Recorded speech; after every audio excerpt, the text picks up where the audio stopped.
Informative. Friendly. Warm-hearted.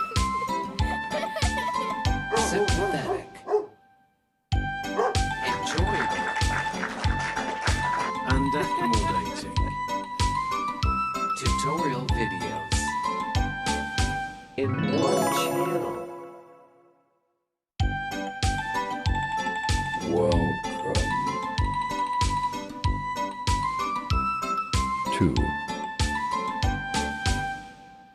the world.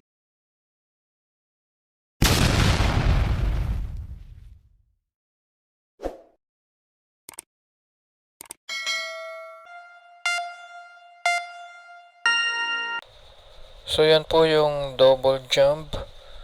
Yan po ang ginagamit sa 798 sliding window at sliding door. Parehas lang po yun. So kung mapapansin nyo po ay meron po siyang parang ukit. Ayan po. Yan po.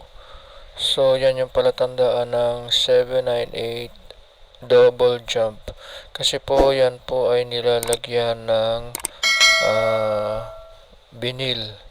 May panglagay po dyan, may ini-insert po dyan. Yan naman po ang hitsura niyan sa likod.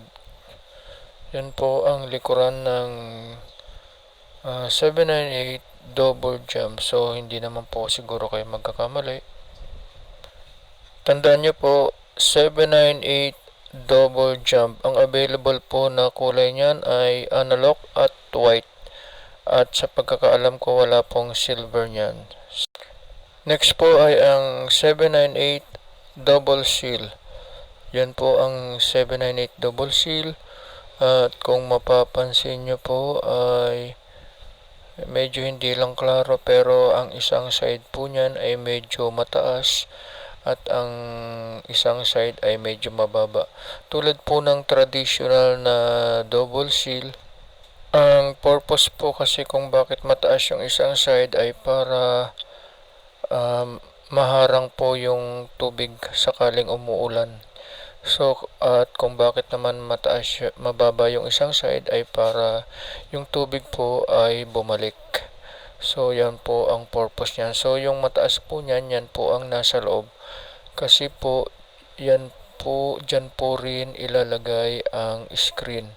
Yan po ang pagkakaiba sa traditional, kasi yung traditional po na double seal ay meron pong railing na para sa screen, samantalang ito ay doon na po ina-adapt ang screen sa mataas na side.